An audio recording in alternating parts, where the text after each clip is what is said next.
श्री शिव महापुराण अथ द्वितीय रुद्र संहिता प्रारंभ। पहला अध्याय। परम पौराणिक सूत जी से शौनकादि ऋषियों की वार्ता, जो विश्व की उत्पत्ति, पालन और लय के एकमात्र कारण हैं। उन अनंत कार्तिकेय गौरीपति अचिंत्य रूप वाले निर्मल बोध स्वरूप मायाश्रित किंतु माया रहित शिव जी को मेरा नमस्कार है। श्री व्यास जी ने कहा कि शिव जी जगत के पिता और शिवाजी पार्वती जी माता तथा उनके पुत्र श्री गणेश को नमस्कार कर मैं इस संहिता का वर्णन करता हूँ। एक समय नैमिषारण्य में जब समस्त शौनकादि मुनियों ने परम भक्ति से सूत जी से यह प्रश्न किया कि शिव जी का सर्वश्रेष्ठ स्वरूप क्या है और पार्वती जी सहित उनका दिव्य चरित्र क्या है, लोक के कल्याणकर्ता श्री शंकर जी किस प्रकार प्रसन्न होते हैं और प्रसन्न होने पर क्या फल देते हैं, तथा ब्रह्मा विष्णु महेश ये तीनों देवता शिव जी के अंग से उत्पन्न हुए हैं और इनमें महेश ही पूर्णांश हैं, तथा शिव पार्वती का आविर्भाव और विवाह कैसे हुआ, उनकी उन सब लीलाओं को हमें बताइए। तो परम पौराणिक सूत जी बोले, हे मुनीश्वरों, इस उत्तम प्रश्न के लिए आप लोगों को धन्यवाद है, क्योंकि आप शिवनिष्ठों ने शिव जी की कथा संबंधी 3 बड़े उत्तम प्रश्न किए हैं, जो सुनने वालों को गंगा जल की भांति पवित्र करने वाले हैं। आपके प्रश्न के अनुसार शिव जी के चरित्र को यत्नपूर्वक मैं अपनी बुद्धि के अनुसार कहता हूँ। आप लोग आदर सहित सुनिए। जैसा प्रश्न आपने किया है, ऐसा ही शिव जी से प्रेरित हुए श्री नारद जी ने अपने पिता ब्रह्मा जी से यही प्रश्न पूछा था। तब शिव भक्त ब्रह्मा जी ने प्रसन्न हो अपने पुत्र नारद जी को हर्षित करते हुए शिव जी का यश वर्णन किया था।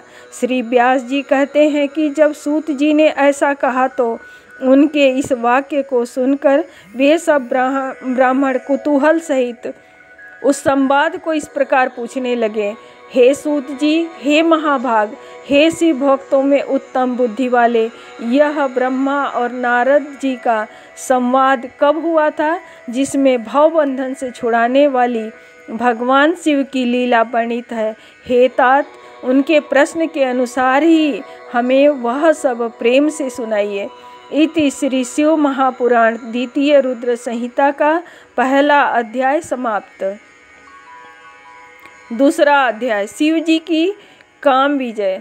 श्री सूत जी बोले, हे विप्रो, एक समय नारद जी तप करने की इच्छा से हिमालय पर्वत की एक अत्यंत सुंदर गुफा में गए, जहाँ देव नदी गंगा जी बड़े वेग से बह रही थी। वहाँ रहकर मुनि श्रेष्ठ नारद जी ने बहुत काल तक तप किया, जिसमें उन्होंने मौन रहकर अहम ब्रह्म को समाधिस्थ होकर ब्रह्म साक्षात्कार करने वाले विधान को प्राप्त किया। उनके इस तप से इंद्र कंपित हो गए और विघ्न उपस्थित करने के लिए काम का स्मरण किया। महिषी का पुत्र काम इंद्र के सामने आया। स्वार्थ में कुटिल बुद्धि इंद्र ने कहा, हे महावीर, मेरे मित्र काम, तुम तो सर्वदा ही मेरा हित करने वाले हो। इस समय मेरी सहायता करो। तुम्हारे ही बल से तो मैं कितनों के तप बल का गर्व नष्ट कर राज्य करता हूँ। हिमालय पर्वत की गुफा में नारद मुनि तप कर रहे हैं। वे मन में शिव जी को धारण किए अचल समाधिस्थ हैं। कहीं वे ब्रह्मा जी से मेरे राज्य की याचना न करें, अतः तुम उनके तप में विघ्न करो। काम नारद जी का तप भंग करने चला। वहाँ पहुंचकर उसने अपनी संपूर्ण कलाओं की रचना की। बसंत ने मद से नाना प्रकार का प्रभाव दिखाया, परंतु नारद मुनि के चित्त में कुछ भी विकार नहीं हुआ और शिव जी की कृपा से इंद्र का गर्व नष्ट हो गया।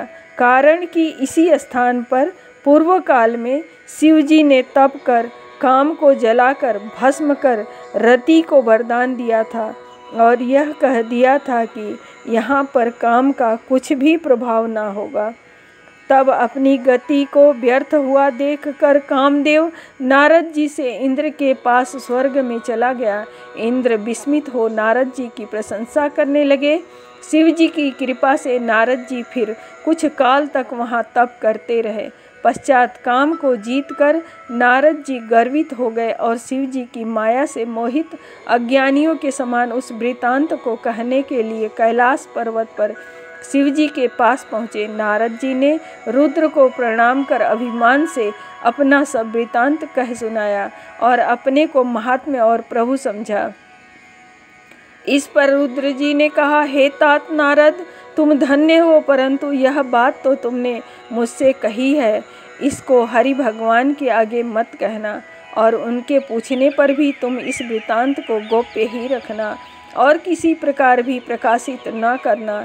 ऐसे तुम मेरे अत्यंत प्रिय विष्णु भक्त मेरे अनुगत होते हैं, इसी कारण मैं तुम्हें इतना समझाता हूँ। किंतु शिव जी की माया से मोहित नारद जी ने इस बात को हितकर नहीं समझा और होनहार की प्रबलता से जिसकी कर्म गति को विद्वान भी नहीं समझ सकते और शंकर भगवान की उस इच्छा का मनुष्य निवारण नहीं कर सकता, वे भी न कर सके और वे मुनिश्रेष्ठ ब्रह्मलोक को चले गए।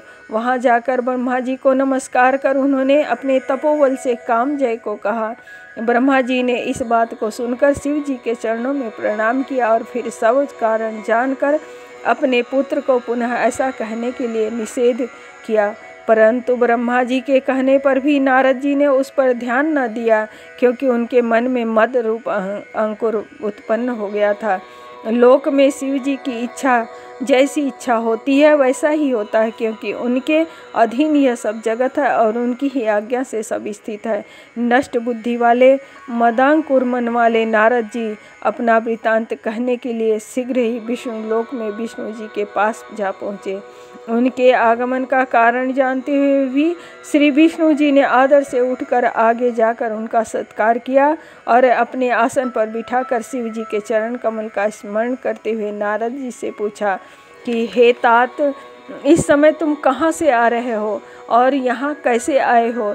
हे मुनि वर्य, तुम धन्य हो, तुम्हारे आगमन से मैं पवित्र हो गया। विष्णु भगवान के इस वाक्य को सुनकर गर्वित नारद मद सहित अपना सब वृतांत कह गए। भगवान विष्णु नारद जी के मदपूर्वक और सहेतुक वचन सुनकर सब कारण जानकर मन ही मन शिव जी की स्तुति करने लगे और नम्रता से मस्तक झुकाकर नारद जी से बोले, हे मुनि श्रेष्ठ, आप धन्य हैं। हे मुने, काम मोहादिक तो उनको सताते हैं जिसके हृदय में तूने देवताओं की भक्ति नहीं है, परंतु आप तो नैष्ठिक ब्रह्मचारी और सर्वदा ज्ञान वैराग्य वाले हैं, फिर आपको काम विकार कैसे हो सकता है? आप तो जन्म से ही विकार रहित और सुंदर बुद्धि वाले हैं। मुनिश्रेष्ठ नारद ने भगवान के इन वचनों को सुनकर हृदय में उन्हें नमस्कार किया और हंसकर भगवान से बोले, हे स्वामीन, यह सब आपकी कृपा से है। ऐसा कहकर हरि को प्रणाम कर वे इच्छानुसार स्थान को चले गए। इति श्री शिव महापुराण द्वितीय रुद्र संहिता का दूसरा अध्याय समाप्त। तीसरा अध्याय। नारद जी द्वारा शिवगणों को शाप। ऋषि बोले, हे महाभाग व्यास, शिष्य सूत जी, आपको नमस्कार है जो आपने कृपा कर हमारे लिए इस अद्भुत चरित्र का वर्णन किया है। हे तात, सब आप हमसे कहिए। श्री व्यास जी कहते हैं कि जब पौराणिकों में उत्तम सूत जी से ऋषियों ने इस प्रकार पूछा तो उनकी अनेक स्थितियों को जानकर शिव जी का स्मरण करते हुए सूत जी बोले, जब नारद जी चले गए तो भगवान ने अपनी माया को प्रेरित कर नारद जी के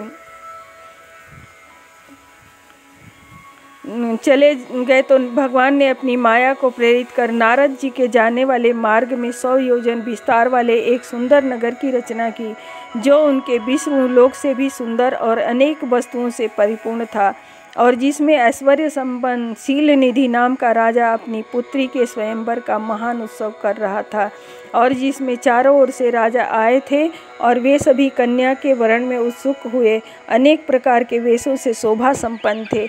ऐसे नगर को देखकर नारद जी मुक्त हो गए और उनमें काम का अद्भुत संचार हो गया। कौतुकी नारद राजा के द्वार पर जा पहुँचे और राजा शील निधि ने उन्हें श्रेष्ठ रत्नों के सिंहासन पर बिठाकर उनकी पूजा की और श्रीमती नामक अपनी कन्या को बुलाकर नारद जी के चरणों में प्रणाम करवाया।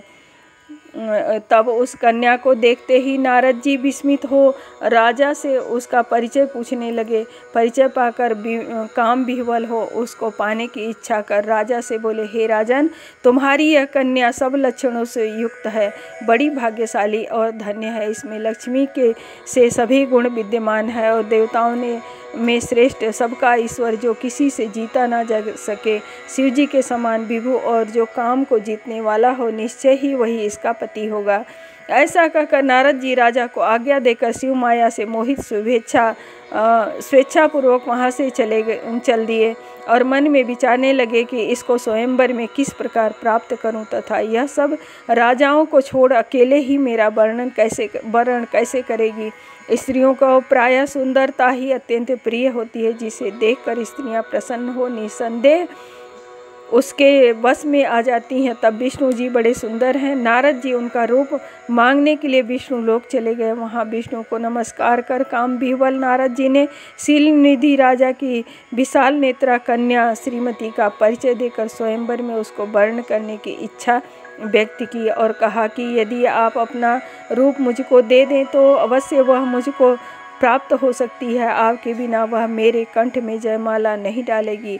हे नाथ, आप मुझे अपना रूप दीजिए क्योंकि मैं आपका प्रिय सेवक हूँ। सूत जी कहते हैं कि मुनि के इस वचन को सुनकर भगवान हंसे और शिव जी की प्रभुता को जानकर दया से यह वचन बोले, हे मुने, आप जहाँ जाना चाहें चले जाइए। जैसे वैद्य रोगी का हित करता है वैसे ही मैं आपका प्रिय कार्य करूँगा क्योंकि आप मेरे प्यारे हो। ऐसा कहकर भगवान विष्णु ने मुनि को बंदर का मुख दे दिया और इस पर कृपा करने के लिए अंतर्ध्यान हो गए। मुनि ने समझा कि हरि ने मुझ पर कृपा कर दी, वह कृतार्थ हो चल दिए, परंतु उनके यत्न को नहीं पहचाना।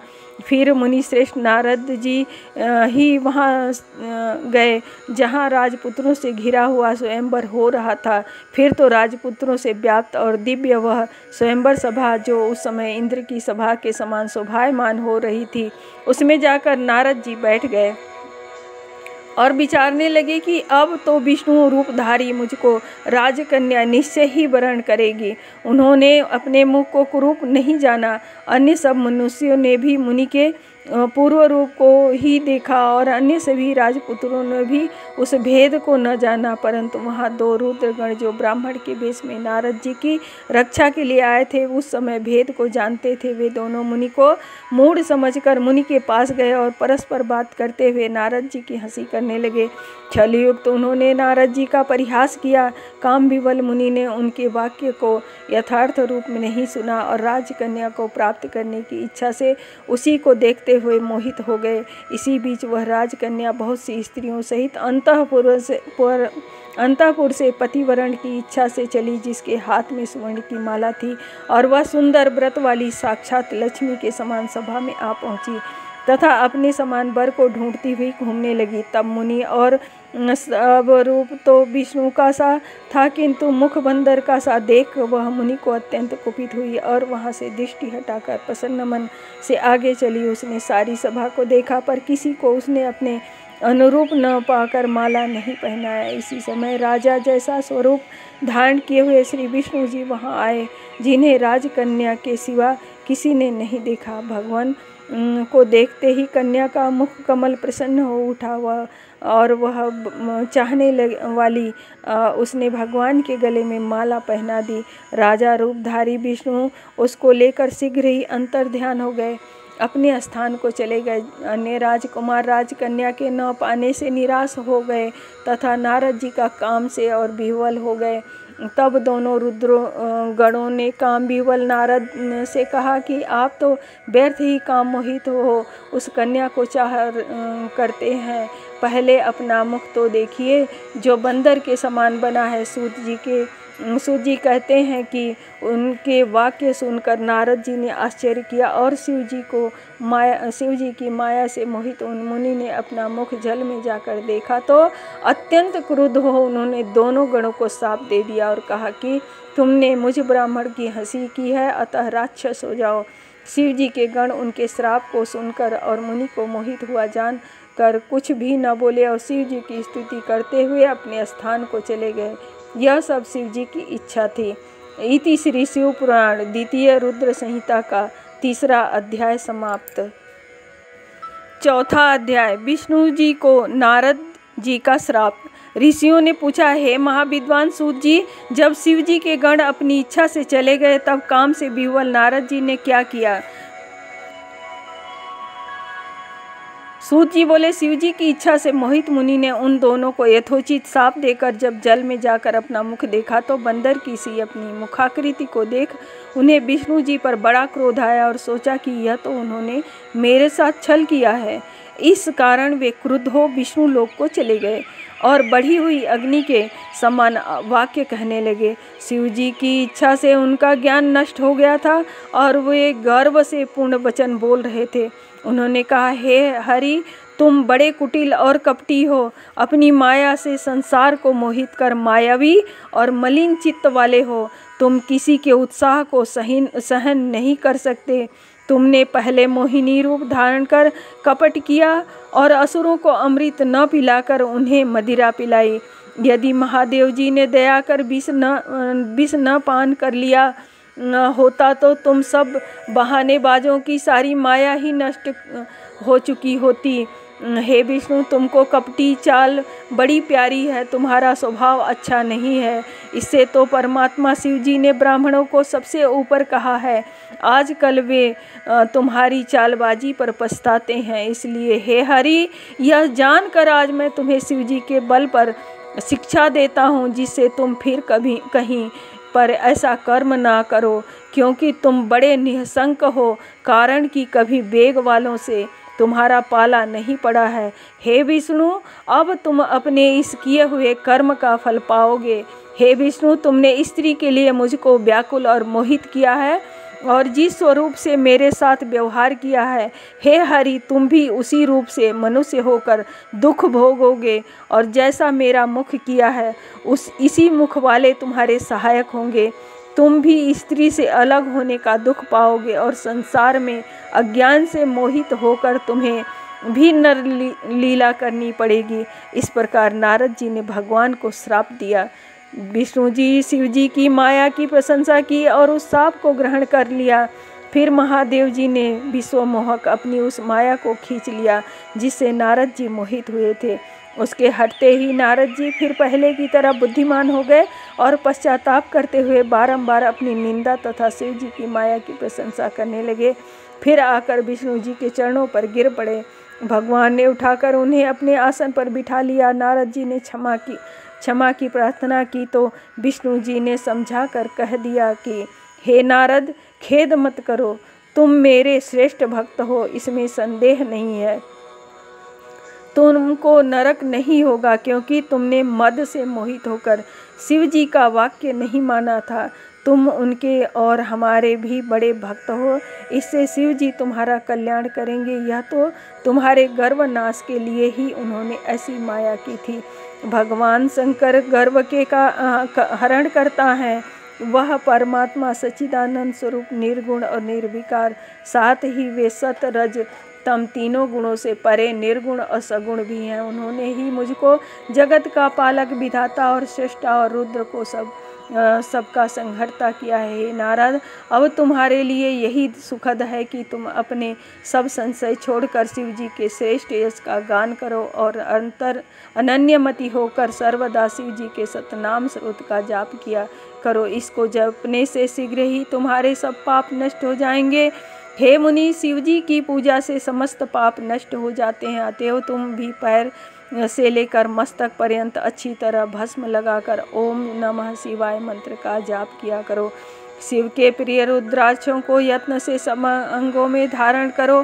सर्वदा शिव जी की कथा सुनो कहो और शिव भक्तों को अच्छी तरह बारंबार पूजो।